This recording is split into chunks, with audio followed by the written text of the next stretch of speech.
శ్రీ సాయినాథాయ నమః. శ్రీ సాయి సచ్చరిత్రము 2వ అధ్యాయం.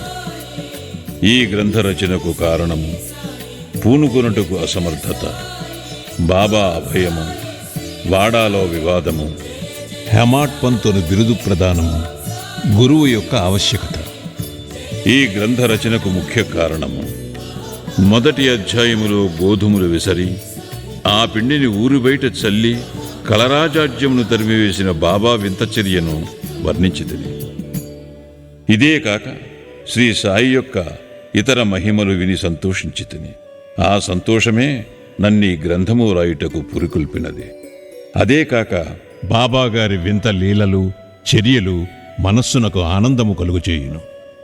అవి భక్తులకు బోధనులుగా ఉపకరించును. తుదకు పాపములను పోగొట్టును కదా అని భావించి బాబా యొక్క పవిత్ర జీవితమును, వారి బోధనలను వ్రాయ మొదలెడితిని. యోగీశ్వరుని జీవిత చరిత్ర తర్కమును న్యాయమును కాదు, అది మనకు సత్యమును ఆధ్యాత్మికమునైన మార్గమును చూపును. గ్రంథరచనకు పూనుకొనుటకు అసమర్థత, బాబా అభయము.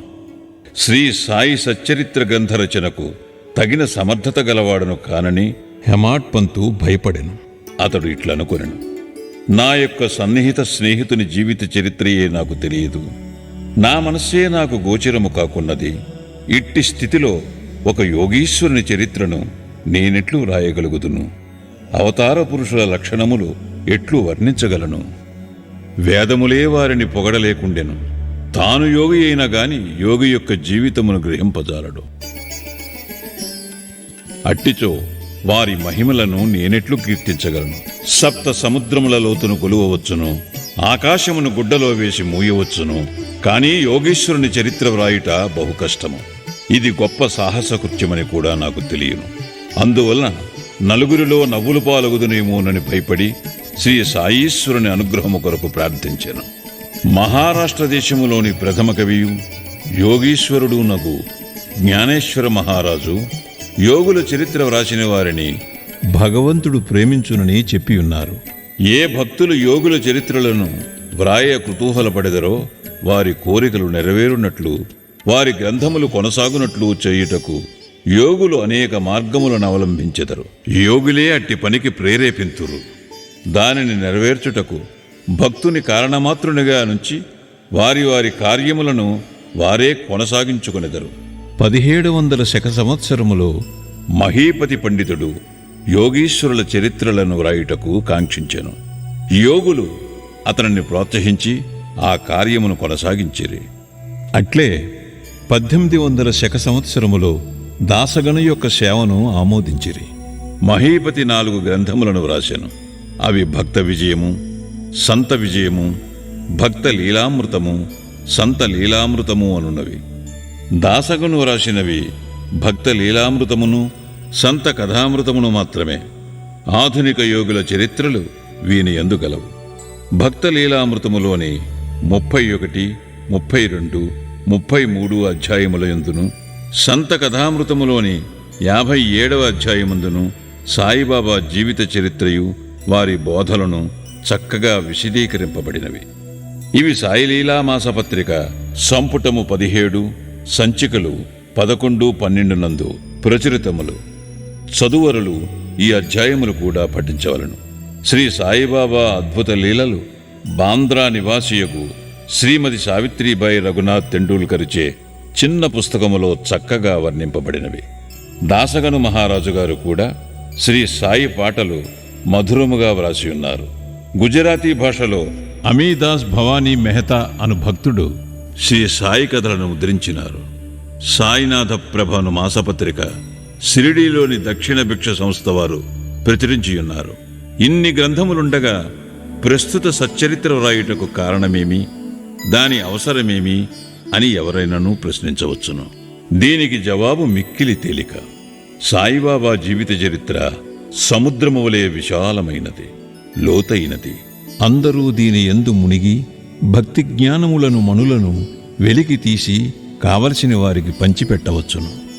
శ్రీ సాయిబాబా నీతి బోధకముగు కథలు, లీలలు మిక్కిలి ఆశ్చర్యమును కలుగుచేయును.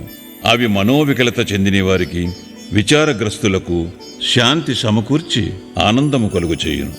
ఇహపరములకు కావలసిన జ్ఞానమును బుద్ధిని ఇచ్చును. వేదముల వలె రంజకములను ఉపదేశకములను నగు బాబా ప్రబోధములు విని వానిని మననము చేసినచో భక్తులు వాంఛించునవి అనగా బ్రహ్మైక్య యోగము, అష్టాంగ యోగ ప్రావీణ్యము, ధ్యానానందము పొందుదరు. అందుచే బాబా లీలలను పుస్తక రూపమును రాయి నిశ్చయించితిని. బాబాను సమాధికి ముందు చూడని భక్తులకు ఈ లీలలు మిగుల ఆనందము కలుగజేయును. అందుచేత బాబాగారి ఆత్మసాక్షాత్కార ఫలితమగు పలుకులు, బోధలు సమకూర్చుటకు పూనుకుంటుని. సాయిబాబాయే ఈ కార్యమునకు నన్ను ప్రోత్సహించెను. నా అహంకారమును వారి పాదములపై నుంచి శరణంటిని. కావున నా మార్గము సవ్యమైనదనియు బాబా ఇహపర సౌఖ్యములు తప్పక దయచేయుననియు నమ్మియుంటిని. నా అంతట నేను ఈ గ్రంథరచనకు బాబా యొక్క అనుమతిని పొందలేకుంటిని. మాధవరావు దేశపాండే ఉరఫ్ శ్యామ అనువారు బాబాకు ముఖ్య భక్తుడు. వారిని నా తరఫున బాబాను ప్రార్థించమంటిని. నా తరఫున వారు బాబాతో ఇట్లనిరి: ఈ అన్నాసాహెబ్ మీ జీవిత చరిత్రను వ్రాయ కాంక్షించుచున్నాడు. నేను భిక్షాటనముచే జీవించు ఫకీరును, నా జీవిత చరిత్ర వ్రాయనవసరము లేదని అనవద్దు. మీరు సమ్మతించి సహాయపడినచో వారు వ్రాసెదరు, లేదా మీ కృపయే దానిని సిద్ధింపచేయును. మీ యొక్క అనుమతి ఆశీర్వాదము లేనిదే ఏదియూ జయప్రదముగా చేయలేము. అది వినినంతనే శ్రీ సాయిబాబా మనస్సు కరిగి నాకు ఊదీ ప్రసాదము పెట్టి ఆశీర్వదించాను. మరియు శ్యామతో ఇట్లు చెప్పదొడంగెను: కథలను, అనుభవములను ప్రోగు చేయమనము. అక్కడక్కడ కొన్ని ముఖ్య విషయములను టూకీగా వ్రాయమను. నేను సహాయము చేసేదను. వాడు నిమిత్తమాత్రుడే. నా జీవిత చరిత్ర నేనే వ్రాసి నా భక్తుల కోరికలు నెరవేర్చవలను. వాడు తన అహంకారమును విడువవలను. దానిని నా పాదములపైన పెట్టవలను. ఎవరైతే వారి జీవితములో ఇట్లు చేసేదరో వారికి నేను మిక్కిలి సహాయపడదను. నా జీవిత చర్యల కొరకే కాదు, సాధ్యమైనంత వరకు వారి గృహకృత్యములందును తోడ్పెడదను. వాని అహంకారము పూర్తిగా పడిపోయిన పిమ్మట, అది మచ్చునకు కూడా లేకుండునప్పుడు నేను వాని మనస్సులో ప్రవేశించి నా చరిత్రను నేనే వ్రాసికొందును. నా కథలు, బోధలు విన్న భక్తులకు భక్తి విశ్వాసములు కుదురును. వారు ఆత్మసాక్షాత్కారమును, బ్రహ్మానందమును పొందెదరు. నీకు తోచిన దానినే నీవు నిర్ధారణ చేయుటకు ప్రయత్నించకుము. ఇతరుల అభిప్రాయములను కొట్టివేయుటకు ప్రయత్నించకుము. ఏ విషయముపైనైనను కీడు మేలు ఎంచు వివాదము కూడదు. వివాదమనగనే నన్ను హేమాడ్ పంతుని పిలుచుటకు కారణమేమో మీకు చెప్పెదరను వాగ్దానము జ్ఞప్తికి వచ్చినది. ఇప్పుడు దానినే మీకు చెప్పబోచున్నాను. కాకాసాహెబ్ దీక్షిత్, నానాసాహెబ్ చందోర్కరులతో నేనెక్కువ స్నేహముతోనుంటిని. వారు నన్ను షిరిడీ పోయి బాబా దర్శనము చేయమని బలవంతము చేసేది. అట్లే చేసేదనని వారికి నేను వాగ్దానము చేసేదని. ఈ మధ్యలో నేదో జరిగినది. అది నా షిరిడీ ప్రయాణమునకు అడ్డుపడినది. లోనావాలాలో ఉన్న నా స్నేహితుని కొడుకు జబ్బుపడెను. నా స్నేహితుడు మందులు, మంత్రములు అన్నీయూ ఉపయోగించెను కాని నిష్ఫలమయ్యాను. జబ్బు తగ్గలేదు. తుదకు వాని గురువును పిలిపించుకుని ప్రక్కన కూర్చుండబెట్టుకున్నాను. కాని ప్రయోజనము లేకుండాను. ఈ సంగతి విని నా స్నేహితుని కుమారుని రక్షించలేనట్టి గురువు యొక్క ప్రయోజనమేమి? గురువు మనకు ఏమీ సహాయము చేయలేనప్పుడు నేను షిరిడీ ఏలపోవలను అని భావించి షిరిడీ ప్రయాణమును మానుకొంటిని. కాని కానున్నది కాకమానదు. అది ఈ క్రింది విధముగా జరిగెను. నానాసాహెబ్ చందోర్కర్ ప్రాంతీయ రెవెన్యూ అధికారి. ఉద్యోగరీత్యా ఒకనాడాయన వసయికి పర్యటనకై పోవుచుండెను. ఠాణా నుండి దాదరకు వచ్చి అచ్చట వసయి పోవు బండి కొరకు కనిపెట్టుకుని ఉండెను. ఈలోగా బాంద్రా లోకల బండి వచ్చెను. దానిలో కూర్చొని బాంద్రా వచ్చి నన్ను పిలిపించి షిరిడీ ప్రయాణమును వాయిదా వేసినందులకు నాపై కోపించెను.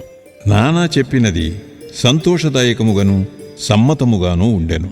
అందుచే ఆ రాత్రియే షిరిడీకి పోవ నిశ్చయించి సామానులు కట్టుకుని షిరిడీ బయలుదేరి తిని బాంద్రా నుండి దాదర వెళ్లి అచ్చట మన్మాడు వెళ్ళు రైలు ఎక్కవలనని అనుకుంటుని. అటులనే దాదరకు టిక్కట్టుకుని రైలు రాగానే ఎక్కి కూర్చుంటిని.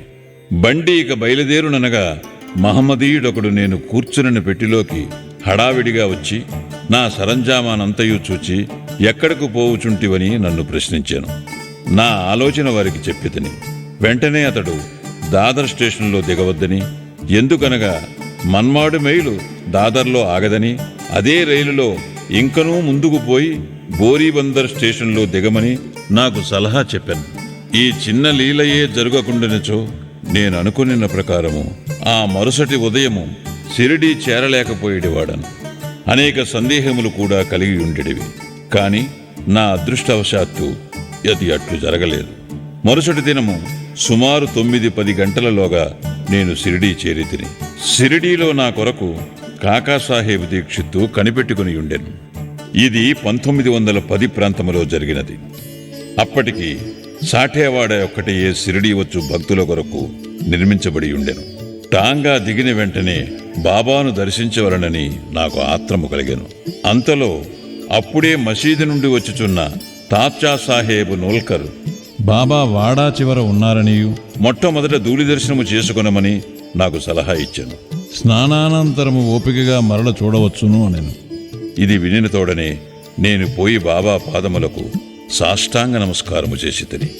నాలో ఆనందము పొంగి పొరలినది. నానాసాహెబ్ చందోర్కర్ చెప్పిన దానికన్నాను ఎన్నో రెట్లు అనుభవమైనది. నా సర్వేంద్రియములు తృప్తి చెంది ఆకలి దప్పికలు మరచితిని. మనస్సుకు సంతుష్టి కలిగెను. బాబా పాదములు పట్టిన వెంటనే నా జీవితములో గొప్ప మార్పు కలిగెను. నాకు షిరిడీ పోవలసినదని ప్రోత్సహించిన వారందరికీ నేనెంతో రుణపడినట్లుగా భావించితిని. వారిని నా నిజమైన స్నేహితులుగా భావించితిని. వారి రుణమును నేను తీర్చుకొనలేను. వారిని జ్ఞప్తికి తెచ్చుకొని వారికి నా మనసులో సాష్టాంగ ప్రణామము చేసితిని. నాకు తెలిసినంత వరకు సాయిబాబా దర్శనము వల్ల కలుగు చిత్రమేమనా, మనలో ఉన్న ఆలోచనలు మారిపోవును, వెనకటి కర్మల బలము తగ్గును, క్రమముగా ప్రపంచమందు విరక్తి కలుగును. నా పూర్వజన్మ సుకృతముచే నాకీ దర్శనము లభించినదనుకుంటుని. సాయిబాబాను చూచినంత మాత్రముననే ఈ ప్రపంచమంతయు సాయిబాబా రూపము వహించెను. తీవ్ర వాగ్వివాదము. నేను షిరిడీ చేరిన మొదటి దినముననే నాకును బాలాసాహెబ్ భాటేకును గురువు యొక్క ఆవశ్యకతను గూర్చి గొప్ప వాగ్వివాదము జరిగాను. మన స్వేచ్ఛను విడిచి ఇంకొకరికి ఎందుకు లొంగి ఉండవలనని నేను వాదించితిని. మన కర్మలను మనమే చేయుటకు గురువు యొక్క ఆవశ్యకత ఏమి? తనంతట తానే కృషి చేసి మిక్కిలి యత్నముతో ఈ జన్మ దుఃఖము నుండి తప్పించుకొనవలను. ఏమీయూ చేయక సోమరిగా కూర్చునువానికి గురువేమి చేయగలడు అని నేను స్వేచ్ఛపక్షమును ఆశ్రయించితిని. భాటే ఇంకొక వాదమును పట్టుకొని ప్రారబ్ధము తరపున వాదించుచు కానున్నది కాకమానదు. మహనీయులు కూడా ఈ విషయములో ఓడిపోయేరి. మనుజుడొకటి తలంచిన భగవంతుడు వేరొకటి తలంచును. నీ తెలివితేటలను అటు ఉండనిమ్ము. గర్వము కాని అహంకారము కాని మీకు తోడ్పడవు అనెను. ఈ వాదన 1 గంట వరకు జరిగెను. కాని ఇది మిథ్యమని ఏమీయూ తేలలేదు. అలసిపోటుచే ఘర్షణ మానుకొంటిమి. ఈ ఘర్షణ వల్ల నా మనశ్శాంతి తప్పినది. దేహాత్మబుద్ధి అహంకారము లేకున్నచో వివాదమునకు తావులేదని గ్రహించితిని. వేయేలా వివాదమునకు మూల కారణము అహంకారము. ఇతరులతో కూడా మేము మసీదుకు పోగా బాబా కాకాను పిలిచి ఇట్లడిగాను. వాడాలో ఏమి జరిగినది? ఏమిటా వివాదము? అది దేనిని గూర్చి? ఈ హేమాడ్ పంతు ఏమనుచున్నాడు? ఈ మాటలు విని నేను ఆశ్చర్యపడితిని. సాఠేవాడ మసీదునకు చాలా దూరముగానున్నది. మా వివాదము గూర్చి బాబాకెట్లు తెలిసెను. అతడు సర్వజ్ఞుడై ఉండవలను, లేనిచో మా వాదననెట్లు గ్రహించును. బాబా మన అంతరాత్మపైన అధికారి అయి ఉండవచ్చును. హేమాడ్ పంతుని బిరుదునకు మూల కారణం సాయిబాబా నన్నెందులకు హేమాడ్ పంతుని పిలిచినని ఆలోచింపసాగితిని. ఇది హేమాద్రి పంతును నామమునకు రూపాంతరం. దేవగిరికి చెందిన యాదవ వంశరాజులకు హేమాద్రి పంతు ప్రధానామాత్యుడు. అతడు గొప్ప పండితుడు, మంచి స్వభావము కలవాడు. చతుర్వర్గ చింతామణి, రాజ ప్రశస్తియను గొప్ప గ్రంథములను రచించినవాడు. మోడీ భాషను, ఒక నూతన గణిత విధానమును కనిపెట్టినవాడు. ఇక నేనా వానికి వ్యతిరేక బుద్ధి కలవాడను, మేధాశక్తి అంతగా లేనివాడను. మరి సాయిబాబా నాకెందుకు ఈ బిరుదు నొసంగిరో తెలియకుండెను. ఆలోచన చేయగా ఇది నా అహంకారమును చంపుటకొక అమ్మనియు నేనెప్పుడునూ అనుకోనమ్రతలు కలిగి ఉండవలనని బాబా కోరిక అయి ఉండవచ్చుననియు గ్రహించితిని. అంతకుముందు వాడాలో జరిగిన చర్చలో నే చూపిన తెలివితేటలను బాబా ఈ రీతిగా అభినందించి ఉండవచ్చునని అనుకుంటుని. భవిష్యత్ చరిత్రను బట్టి చూడగా బాబా పలుకులకు దాబోల్కరును హేమాడ్ పంతు అనుట గొప్ప ప్రాముఖ్యము కలదనియు భవిష్యత్తు తెలిసియే బాబా ఇట్లనేననియు భావించవచ్చును. ఏలయనగా హేమాడ్ పంతు శ్రీ సాయిబాబా సంస్థానమును చక్కని చాకచక్యముతో నడిపెను. సంస్థానము యొక్క లెక్కలను బాగుగా నుంచెను. అదే కాక భక్తి, జ్ఞానము, నిర్వ్యామోహము, ఆత్మ శరణాగతి, ఆత్మ సాక్షాత్కారము మొదలగు విషయములతో శ్రీ సాయి సచ్చరిత్రయను గొప్ప గ్రంథమును రచించెను. గురువు యొక్క ఆవశ్యకత ఈ విషయమే బాబా ఏమినో హేమాడ్ పంతు వ్రాసి ఉండలేదు. కాని కాకాసాహెబ్ దీక్షిత్ ఈ విషయమును గూర్చి తాను వ్రాసుకుని దానిని ప్రచురించాను.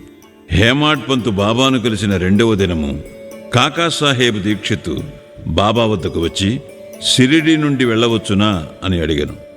బాబా అట్లే అని జవాబిచ్చాను. ఎక్కడకు అని ఎవరో అడుగగా చాలా పైకి అని బాబా చెప్పాను. మార్గమేది అని దీక్షిత్ అడిగాను. అక్కడకు పోవుటకు అనేక మార్గములు కలవు. షిరిడీ నుంచి కూడా ఒక మార్గము కలదు. మార్గము ప్రయాసకరమైనది. మార్గమధ్యమున ఉన్న అడవిలో పులులు, తోడేళ్లు కలవు అని బాబా బదులిడెను. మార్గదర్శకుని వెంట తీసుకుని పోయినచో అని కాకాసాహెబ్ అడుగగా అట్లయినచో కష్టమే లేదని బాబా జవాబిచ్చాను. మార్గదర్శకుడు తిన్నగా గమ్యస్థానము చేర్చును. మార్గమధ్యమున ఉన్న తోడేళ్లు, పులులు గోతుల నుండి తప్పించును. మార్గదర్శకుడే లేనిచో అడవి మృగములచే చంపబడవచ్చును, లేదా దారి తప్పి గుంటలలో పడిపోవచ్చును అనెను. మసీదులో అప్పుడు అచ్చటనే ఉన్న దాబోల్కర్ తన ప్రశ్నకదే తగిన సమాధానమని గుర్తించెను. వేదాంత విషయములలో మానవుడు స్వేచ్ఛాపరుడా కాడా అను వివాదము వలన ప్రయోజనము లేదని గ్రహించాను. పరమార్థము నిజముగా గురుబోధల వల్లనే చిక్కుననియు రామకృష్ణులు తమ గురువులైన వశిష్ఠ సాందీపులకు లొంగి అనుకువతో నుండి ఆత్మసాక్షాత్కారము పొందిరనియు దానికి దృఢమైన నమ్మకము అనగా నిష్ఠ, ఓపిక అనగా సబూరి అను 2 గుణములు ఆవశ్యకమనియు గ్రహించెను. 2వ అధ్యాయము సంపూర్ణము. సద్గురు శ్రీ సాయినాథార్పణమస్తు. శుభం భవతు.